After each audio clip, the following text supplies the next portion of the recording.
Setting the Table, The Transforming Power of Hospitality in Business, by Danny Meyer. Introduction. Imagine this. It's a busy Friday night in New York City. The restaurant is buzzing, the energy is high, and you, the owner, are trying to keep everything running smoothly. Suddenly, you notice a drunken customer stumbling around, loudly complaining that he can't get a baked potato. Your patience, already worn thin from a long day, finally snaps. You confront him. He gets aggressive. You get aggressive. Before you know it, you're dancing chest to chest through the dining room, and as you get to the front door, he throws a punch right at your jaw. What do? If you're a young Danny Meyer, you punch him back as hard as you can. Then, when he comes at you again, you wind up and kick him. Well, you kick him right where it hurts the most. This is not the story you expect to find in a book about hospitality. It's raw, it's messy, and it's deeply human. And it's exactly why the book we're exploring today, Setting the Table by Danny Meyer, is so powerful. It's not a sterile business manual written from an ivory tower. It's a story forged in the fire of real-world experience, full of mistakes, triumphs, and profound lessons learned in the trenches of one of the world's toughest industries. Danny Meyer is the visionary founder of Union Square Hospitality Group, the company behind some of New York City's most beloved and successful restaurants, places like Union Square Cafe, Gramercy Tavern, and the global phenomenon known as Shake Shack. But this book isn't about recipes or restaurant design. It's about a radical idea that transformed an industry and can transform your life, the idea that business and life is not about what you sell. It's about how you make people feel. Over the next few minutes, I'm going to share with you the secret philosophy that allowed a young man, haunted by his father's business failures, to build an empire of trust and loyalty. You will learn the difference between service and hospitality, a distinction so powerful it will change how you see every interaction you have. You'll discover the 51% solution for building winning teams, and the simple, profound management technique known as constant, gentle pressure. By the end of our time together, you won't just understand Danny Meyer's success, you will hold the keys to a more generous, effective, and fulfilling way of moving through the world. So, let's pull up a chair and get ready to set the table. Book summary. The story of Danny Meyer begins not with a grand business plan, but with a deep, almost instinctual love for food and the stories it tells. As a kid growing up in St. Louis, he was endlessly curious. He'd trade sandwiches at school, not because the other kids' lunches were better, but because it was a way to learn about another family. Was their household a Miracle Whip family or a Hellman's family? This wasn't just about taste, it was about culture, tradition, and connection. But this love of food was set against a backdrop of anxiety. He had 3 powerful male role models in his life, each with a profoundly different approach to business.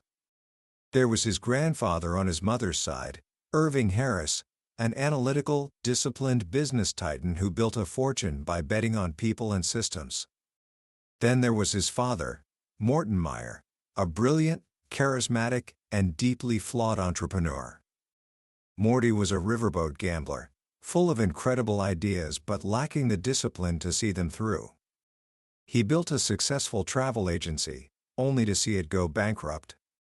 He leaped into the hotel business in Italy, only to have it drain him financially and emotionally. Twice in his life, Danny watched his hero, his father, have to tell his family that he had failed. The scar of those failures ran deep. Danny developed a powerful fear of repeating his father's mistakes, especially the sin of expanding too quickly. He became risk-averse, cautious, and determined to build something that would last. As a young man, he found himself lost. He'd been a successful salesman, but he knew catching shoplifters wasn't his life's work. He was on the verge of taking the law school admissions test, preparing for a career in politics he didn't really want. The night before the test, sitting at dinner with his aunt and uncle, he confessed his uncertainty. His uncle looked at him, exasperated. "Why don't you just do what you've been thinking about doing your whole life?" he asked. "Since you were a child, all you've ever talked about is food and restaurants. Why don't you just open a restaurant?" The idea hit him like a bullseye. The next morning, he took the test, completely relaxed, and then never applied to a single law school. He was off to the races. But he knew he couldn't be his father. He had to build his business on a different foundation. That foundation was a lesson he'd learned on family trips to Europe as a boy. They would stay in small, family-run inns where the welcome felt loving and the food was exceptional. It was on those trips that he had a life-changing realization. The hug that came with the food made it taste even better. This simple insight became the core of his entire business philosophy. He came to understand there is a massive difference between service and hospitality. This is perhaps the most important lesson in the entire book. Service, he says, is the technical delivery of a product. It's a monologue. It's when the right food is delivered to the right person at the right temperature at the right time. It's efficient, it's correct, and it can be performed perfectly without any soul whatsoever. Hospitality, on the other hand, is a dialogue. It's how the delivery of that product makes its recipient feel. It's about making people feel you are on their side. Meyer puts it in the simplest possible terms, using two prepositions, for and to. Hospitality is present when something happens for you. It is absent when something happens to you. Think about it. When a host rushes you to your table, that table is happening to you. When a host walks with you, engages you in conversation, and makes you feel welcome, that table is happening for you. Armed with this philosophy, he opened his first restaurant, Union Square Cafe, in 1985 in a rundown, forgotten neighborhood of New York City. The early days were chaos. The kitchen was too small, the menu was too ambitious, and on the first night, 2 parties left because their food never arrived. He was obsessed with filling every seat, but in his quest for volume, he created logjams that brought the kitchen to a halt. He was making 1,000 mistakes a day. But it was in learning how to handle those mistakes that he began to discover the true art of his business. He tells a story about meeting Stanley Marcus, the founder of the luxury department store Neiman Marcus. Danny was confessing his fears, telling Marcus he thought opening his second restaurant was the worst mistake he'd ever made. Stanley looked at him and said, "The road to success is paved with mistakes well handled." That became another pillar of Meyer's philosophy. Mistakes are inevitable. The goal isn't to be perfect, the goal is to become a master at fixing things. He sees his staff not as servers, but as surfers. Waves are like mistakes.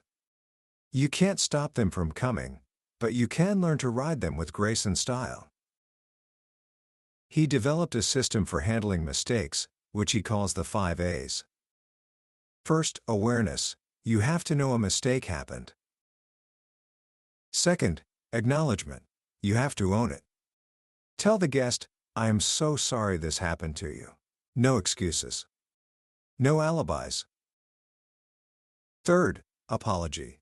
A sincere, genuine apology. Fourth action, tell them what you're going to do to fix it, and do it quickly. And fifth, additional generosity. Do something extra to thank them for being good sports. This could be a complimentary dessert, a glass of wine, or even comping the entire meal. The goal is to write a great last chapter. You can't erase the mistake, but you have the power to control how the story ends. He tells a story about Senator Bob Kerrey finding a beetle in his salad at one of the restaurants. The next day, when the senator was having lunch at another one of Meyer's restaurants, Danny sent him a beautiful salad on the house. Garnishing that salad was a tiny piece of paper with one word on it: Ringo.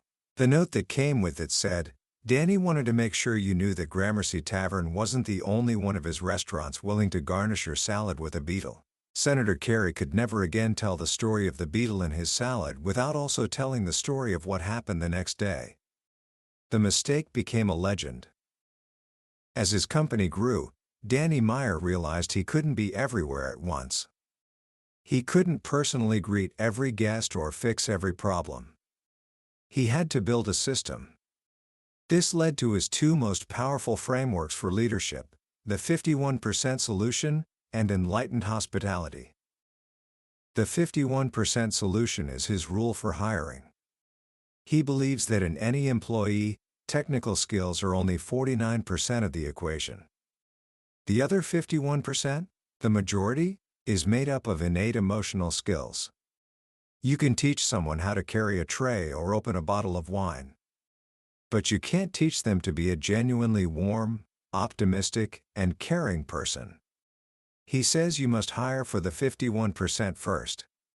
He identifies 5 core emotional skills that make up a 51%er.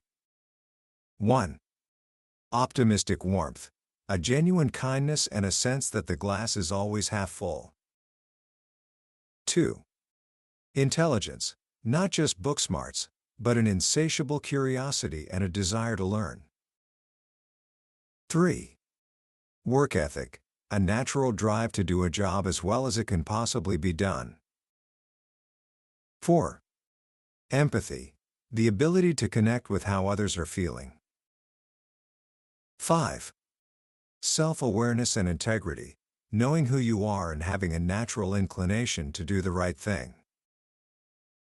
He says it's your job to fill your team with these 51%ers, because nice people want to work with other nice people. This creates a self-recruiting, self-sustaining culture of excellence. This idea of putting his team first is the heart of his grand theory, enlightened hospitality. This is where he flips conventional business wisdom completely on its head. In most companies, the hierarchy of importance goes, investors first, then customers, then employees. Meyer argues this is a recipe for short-term gains and long-term failure. His model prioritizes 5 key stakeholders in a very specific order. First, and most important, are the employees. He believes the only way to consistently make guests happy is to first make sure your own team is happy, motivated, and feels cared for. Second are the guests. When the employees are happy, they will naturally create amazing experiences for the customers. Third is the community. A business has a responsibility to invest in the neighborhood that supports it.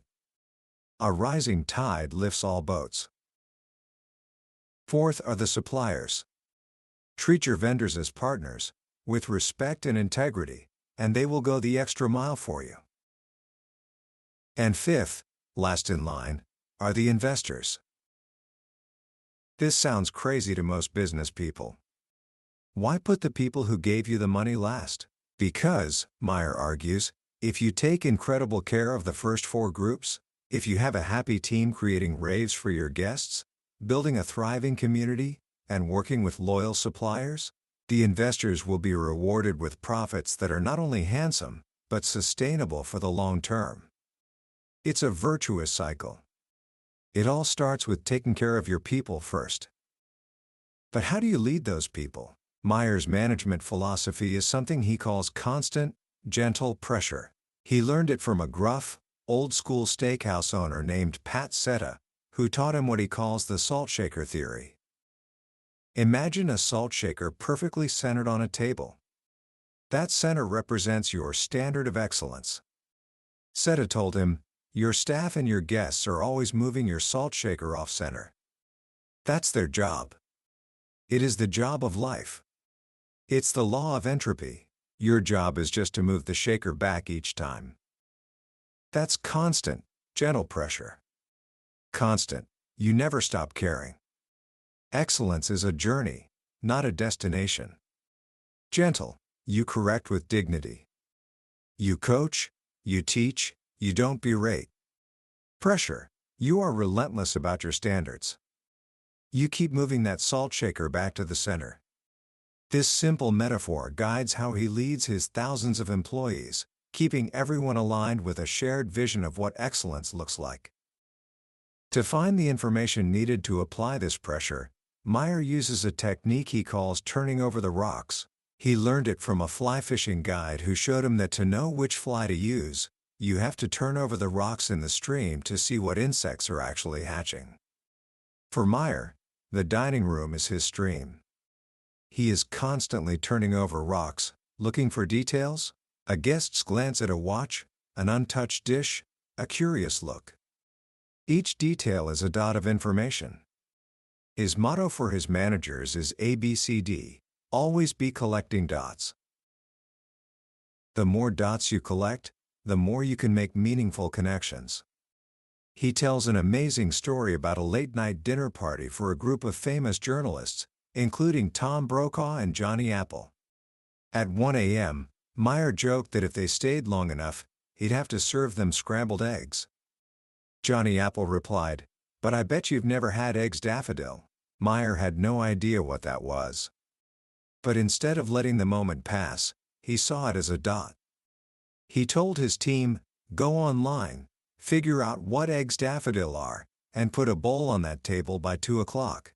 They found a vague description, and the chef improvised a beautiful dish. When the eggs were served in a copper pot to Johnny Apple, the table was blown away. Years later, Tom Brokaw was still telling the story. They didn't just serve a meal, they created a legend by collecting and connecting a dot. This relentless drive to create legends is powered by a question Meyer asks before starting any new venture. Whoever wrote the rule? Whoever wrote the rule that a fine dining restaurant has to be stuffy and formal? That led to Gramercy Tavern, a rustic tavern with 3-star food. Whoever wrote the rule that you can't create a classic burger stand in New York City where no one drives? That led to Shake Shack. This question is his engine for innovation. It's about taking something familiar and putting it in a new context, challenging the status quo, and adding something fresh to the conversation. From a single, chaotic restaurant born from a young man's fear and passion, Danny Meyer has built an empire. But it's an empire built not on spreadsheets and cost-cutting, but on hugs and salt shakers, on 5As and 51%ers.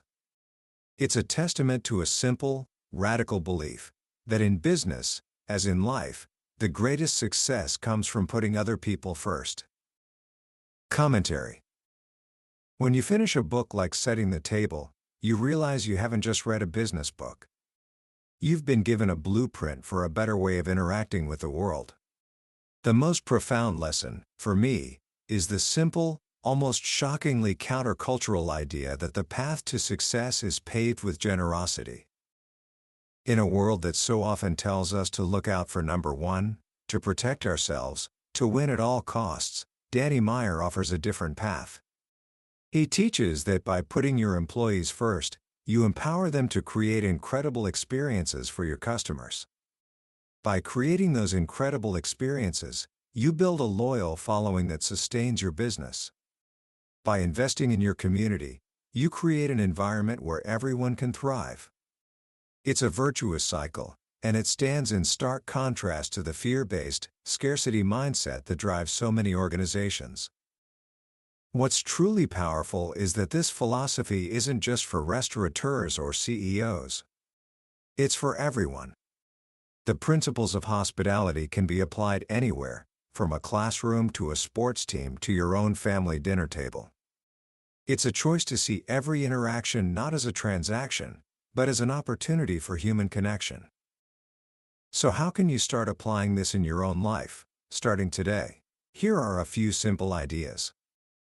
First, practice the 51% solution on yourself. The next time you join a club, a team, or start a new summer job, don't just focus on being the most skilled person in the room. Focus on being the warmest, the most curious, the most empathetic. Be the person with the strongest work ethic. Be the teammate who shows up early, stays late, and always asks, "How can I help?" You'll find that people are drawn to that energy, and your technical skills will grow exponentially faster in an environment of trust and goodwill. Second, start collecting dots. Make it a personal mission to be more curious about the people around you. Don't just make small talk, ask real questions. Where are they from? What are they passionate about? What's a story they love to tell? Listen for those little details, those dots of information. Then, look for opportunities to connect them. You might not be serving eggs daffodil to a news anchor, but you could introduce two friends who share a passion for old movies, or remember a colleague's favorite coffee order. These small acts of connection are the building blocks of strong relationships. And third, reframe how you handle your next mistake. We all mess up. The natural instinct is to get defensive, make excuses, or try to hide it. Instead, try using the 5 A's. Be the first to be aware of it. Acknowledge it openly. Offer a sincere apology. Explain what action you'll take to fix it. And then, if you can, offer some additional generosity. Maybe that's staying late to help a teammate you let down, or doing an extra chore at home after you forgot to do something. You will be amazed at how quickly you can turn a moment of failure into a moment of trust. That was a summary of Setting the Table by Danny Meyer. We've touched on the big ideas today, but a summary is like looking at a photograph of a wonderful meal. You can see what's there, but you can't experience the taste, the aroma, the feeling of being at the table. The real magic of this book is in the stories, the details, and the genuine heart that comes through on every page. This summary is your invitation to the meal. If anything we've talked about has sparked your curiosity or resonated with your own ambitions, I encourage you to grab a copy. Reading it isn't just about learning a business philosophy. It's about discovering a way to make your own life, and the lives of those around you, richer and more meaningful. There's a link to the book in the description below. And if you found this journey valuable, please take a moment to click the like button and subscribe to our channel. It tells us we're on the right track and ensures you won't miss our next deep dive into another world-changing book from the billionaire's bookshelf. Let's keep learning and growing together.